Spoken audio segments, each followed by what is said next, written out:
Now at 5, we're live at Joplin City Hall as the city gears up for its 150th birthday.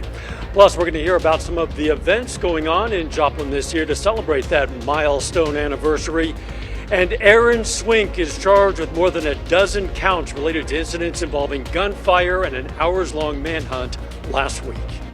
The 4 states' most watched news starts now. Joplin prepares for a birthday celebration. The city will turn 150 years old next week. Joplin plans a number of activities to mark the sesquicentennial, and today, on this third Thursday, we're coming to you live from Joplin City Hall. Hi, everybody. This is KOAM News at 5. More on the birthday in a moment. First, meteorologist Sam Lane joins us because we have some stormy weather out there, Sam. We do, Dow. We have some storms that have been developing this afternoon down towards the south and west. And as the afternoon progressed, we saw those storms moving in. You can see that in motion. Right now, the strongest storms are down in northwestern Arkansas with some cells down there. But the severe weather is staying well to our south, and that's where it's going to stay for most of the evening. We do have, believe it or not, a chance of snow coming into our forecast later on tonight. And, of course, Doug will have more details on that coming up in the forecast in just a little bit. All right, Sam, thank you so much. The man who Crawford County authorities say was involved in several incidents with gunfire, including shooting at law enforcement, that man has now been charged. Aaron Swink is charged with several counts ranging from first-degree attempted murder to assault of a law enforcement officer, criminal threat, aggravated assault, and other charges. Crawford County authorities last week searched the Pittsburgh area for more than 10 hours before finding and arresting Swink. They say he shot at a vehicle, a building, and exchanged gunfire with deputies leading up to that search. Joplin's first third Thursday of the year is about to get underway. The event features a variety of local nonprofits, businesses, and food vendors. Every vendor you see each time has to pay a fee to the Downtown Joplin Alliance to be part of the community event. Those funds are used to keep the event going and to reinvest in the community. According to the executive director of the Alliance, Lori Hahn, a different local charity or organization is selected to receive the funds. The money is also used to hire officers and others to help run the event. But we do a lot more than just Third Thursday. We do Empire Market. We do a lot to support our downtown businesses in general, seeking out new businesses, working with property owners and business owners to find incentives for redevelopment and things like that. Third Thursday starts at 5:30 this evening, runs until 8:30. Joplin is going to be celebrating its 150th birthday next week. KOAM's Yana Hautala talked with a historian and visitors bureau about the celebration events happening throughout the year. The city of Joplin is inviting residents to celebrate the city turning 150 years old. We're going to try to spread the word of history in different venues, and what we're going to be using is film, we're going to be using music, and we're going to be doing lectures. So we got a great smorgasbord of different events for us to learn more about our great country and our history of our city as well. The events are free of cost, thanks to sponsors and fundraising. For those wanting to support the celebration, there's 150th merchandise available. The public can help by buying one of the Centennial commemorative coins. And those are available at all the Joplin, Southwest Missouri Bank locations, and they're $20 for a commemorative coin. And that money goes back to help us put on the event. Organizers planned a birthday party for March 23rd at the City Hall. Brad Belk will talk about the almost 50 years old Thomas Hart Benton mural and more. Well, we would have never got our start without mining, and primarily it began first as lead, and then later it transitioned into zinc. But for 75 years, it was our central economy. You know, we've got to celebrate the mining history, the events that have taken us 150 years to get here. But how do we set people up to be inspired for the next 150 years to carry Joplin forward? In Joplin, Yana Hautala, KOAM News.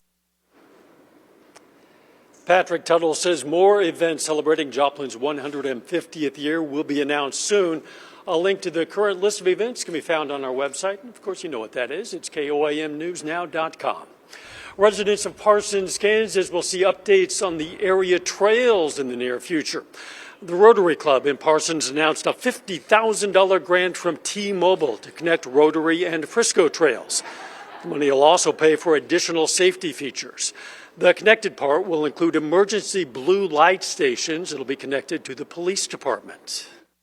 The city will be providing clearance on both sides of the trail, and that way we'll have, we don't have to have people worried about walking through the trail regardless of the time of day or any kind of security concerns. The organizers estimate everything's going to be finished this summer. A Joplin lawyer has received a state award. Robert Johnson of the law firm Johnson, Voorhees, and Martucci was named to the 2023 Power List of Healthcare Attorneys by Missouri Lawyers Media. The list recognizes 20 of Missouri's most powerful healthcare attorneys making an impact on the industry. Johnson says winning this award means a lot. It is a terrific honor, partly because we're the only law firm in Southwest Missouri where this award has been given. I'm the only lawyer in Southwest Missouri that's been given the honor for it. Johnson earned his law degree from the University of Kansas in 1991. It's never too early to learn about electricity safety. Kansas State today hosted an electric safety training event in Altamont, Kansas. The goal of the event is to help 14 and 15-year-olds learn how to react to a situation with electrical wires exposed and how it can be unsafe on farm equipment. One tip they learned, take it slow. You know, sometimes we're in a time crunch and it's easy to work fast and be in a hurry, but even just slowing down a little bit will help those day-to-day tasks maybe go a little bit smoother and be safer. It's a two-day event. It's going to continue tomorrow. Teens must attend both days of the event. To become certified, that event costs $10. It's spring break for some areas of southeast Kansas. That includes the Curious Minds Discovery Zone Children's Museum in Parsons. Some kids at Curious Minds got the creative juices flowing with some stories. Today, the museum did toddler time, which included reading a story and creating a storybook. There's a lot to do for kids at the museum during the spring break. Our museum is all about hands-on learning. So if they can see it, they can touch it. Everything here they can play with has some sort of learning element to it. So not only do we have play exhibits for them to interact with, but we also have programming. The Children's Museum has extended hours during the break. It's located at 1610 South 21st Street in Parsons. When we come back, we're going to check out some of what's going on and what's planned for the Harry M. Cornell Arts and Entertainment Complex. This is KOAM News at 5, live from Joplin City Hall. Welcome back again. We are live at Joplin City Hall on this kind of rainy third Thursday. One big addition to Joplin over this past year has been the Harry M. Cornell Arts and Entertainment Complex. It's a collaborative effort between Connect to Culture and Spivus Center for the Arts. And we're joined now by Emily Frankowski. She's the executive director of Connect to Culture. This was a big deal bringing this center here. It's something that had been in the works for more than a decade. Why was it deemed necessary by the arts community? It was just such a huge initiative, like you said, over a decade in the making.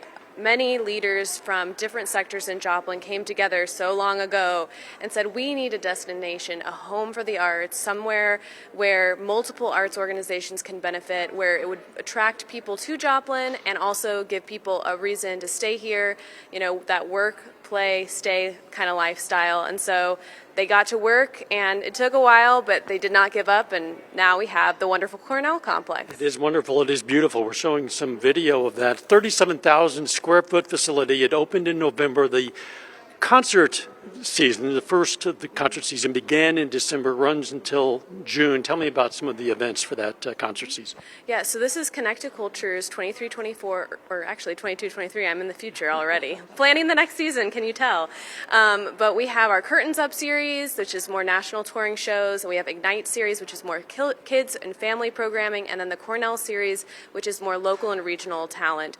But we have, you know, we used to have 4 to 6 shows, and we were arts nomads, because we didn't have our own theater, but now we have our own theater, indoor and outdoor, and we have over 19 different shows going on this season. Very eclectic mix, obviously, aimed at appealing to everyone. What sort of response have you gotten from the general public and the business community? I think we've just gotten a ton of excitement. This past Thursday, we had Irish folk group Danu.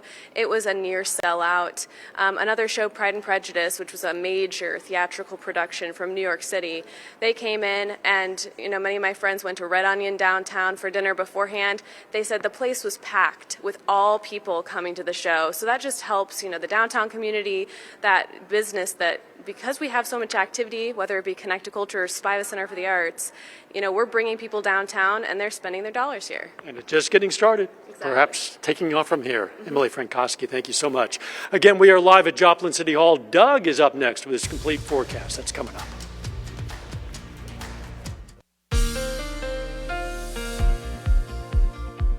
Well, it turned out to be a mild, windy day for us today. We've had the showers, we've had the thunderstorms across the region. We still have thunderstorms out there right now, very evident. Indigo Sky Casino and Resort.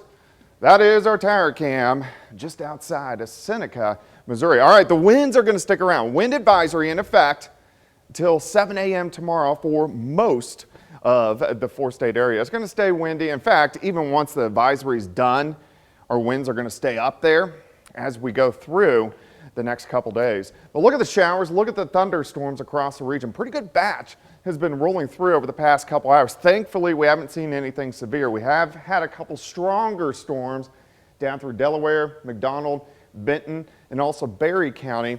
But besides that, most of these are just good old thunderstorms. We'll zoom into the metro. Still moderate rain from Joplin south toward Neosho, and you can see a little bit heavier once you get into McDonald County, also over to Berry County, Benton County.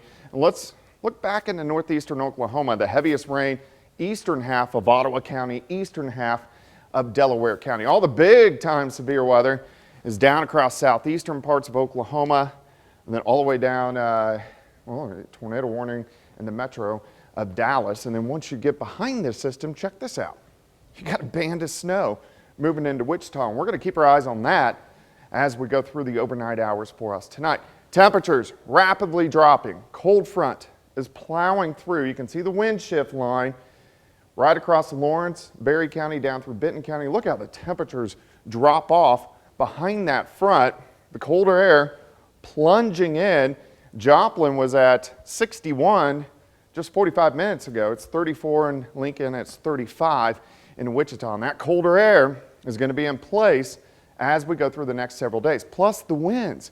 So now the wind's switching around out of the northwest, and we're still getting gusts kind of in that, we had gusts at 45 to 50 earlier today, and then once the front dropped through, they've died off a little bit, but they're going to pick right back up once we go through the overnight hours tonight. That's why we have the wind advisory. Winds gusting 30, upwards to 40 miles per hour, and then they start to calm down a little bit late in the day for us tomorrow. All right, let's step through the next 48 hours. Heaviest rain pushes out, but look at this band of light snow. It starts to push in. So this is 9:10 p.m. If there were any accumulations, if we're looking at maybe a dusting, that's about it. Temperatures dropping into the 20s later on tonight. We do clear out. We get the sunshine for us tomorrow, but my gosh, much, much colder. Only into the mid-40s. We drop back down into the 20s again for us tomorrow night. So here's your day planner. We only hang into the mid-40s for afternoon highs. And then one more thing. Look at the wind chill factors by morning. It's going to feel like 12, 13 degrees, which nobody wants. All right, 46 tomorrow, 25 tomorrow night, 39 Saturday, 44 on Sunday. It's going to be a chilly weekend, but it's going to be a nice weekend. We do warm back up next week. We got thunderstorms again next Thursday, and some of those could be strong to possibly severe. So that's kind of what we're keeping our eyes on for tonight. All right, Doug, I know you and Sam will be keeping an eye on it for us, and people need to be careful out there in the meantime. Doug, thanks. Topping today's Health Watch, a new study in JAMA Network found children living in disadvantaged neighborhoods have a 60% greater likelihood of being diagnosed with primary hypertension. That could lead to heart disease later in life. Researchers in Delaware analyzed the records of more than 65,000 Medicaid patients age 8 to 18 and found the link was rivaled only by an obesity diagnosis. Northwestern Medicine launched a new clinical program for patients with stage 4 lung cancer. That's after successfully performing a double lung transplant on a second patient with advanced disease confined to the lungs. Lung cancer is the third most common cancer in the U.S. and also the deadliest. Coming up, Treasury Secretary Janet Yellen testifies before Congress to calm down fears of instability in the banking industry. This is KOAM News at 5. We are live from Joplin City Hall. Watch. U.S. Treasury Secretary Janet Yellen is working to reassure Americans that the nation's banking system is on steady footing despite the failure of two lenders in just a matter of days. She testified on Capitol Hill today amid new concerns about Credit Suisse, one of Europe's biggest banks. Michael George reports. Treasury Secretary Janet Yellen told lawmakers the American banking system remains sound after the collapse of California's Silicon Valley Bank and Signature Bank of New York. The government took decisive and forceful actions to stabilize and strengthen public confidence in our financial system. In testimony Thursday before the Senate Finance Committee, the Treasury Secretary said bank customers should feel confident their deposits are safe. We worked with the Federal Reserve and FDIC to protect all depositors of the two failed banks. On Monday morning, customers were able to access all of the money in their deposit accounts. The Justice Department and the Securities and Exchange Commission are investigating the failure of Silicon Valley Bank after depositors rushed to withdraw money. Some lawmakers are scrutinizing the role played by social media. Where we've seen now the very first social media internet-based bank run. Wednesday, the health of Credit Suisse brought more jitters to Wall Street, but shares roared back after Switzerland's central bank agreed to lend it as much as $54 billion. The Federal Reserve and the Treasury and the Swiss National Bank and the European Central Bank, they're acting quickly and decisively. So I think that has helped stave off this panic that is real. Back on Capitol Hill, the Finance Committee's top Republican said he's concerned about the precedent of guaranteeing all U.S. deposits after these two regional bank failures. Senator Mike Crapo called the federal rescue action a, quote, moral hazard. Michael George, CBS News, New York. The U.S. government reportedly is trying to coordinate a rescue of First Republic Bank with the help of the nation's biggest banks after its shares plunged. The White House is supposedly threatening to ban TikTok in the U.S. TikTok acknowledged today the Biden administration wants the app's Chinese parent company, ByteDance, to spin off their share of the social media platform. The app currently has more than 100 million U.S. users. And federal officials are concerned that the Chinese government could pressure TikTok into handling over users' personal information. TikTok has been trying to negotiate a deal with the Committee on Foreign Investment in the U.S. Honda is recalling nearly 500,000 cars in the U.S. because of a potential seatbelt problem. Government regulators say several models going back to 2017, including CR-Vs, Accords, Odyssey minivans, Insights, and the 2019-2020 Acura RDX have driver and front passenger seatbelts that might not latch correctly. Honda says it's not aware of any injuries. A final check of the forecast live from Joplin City Hall up next.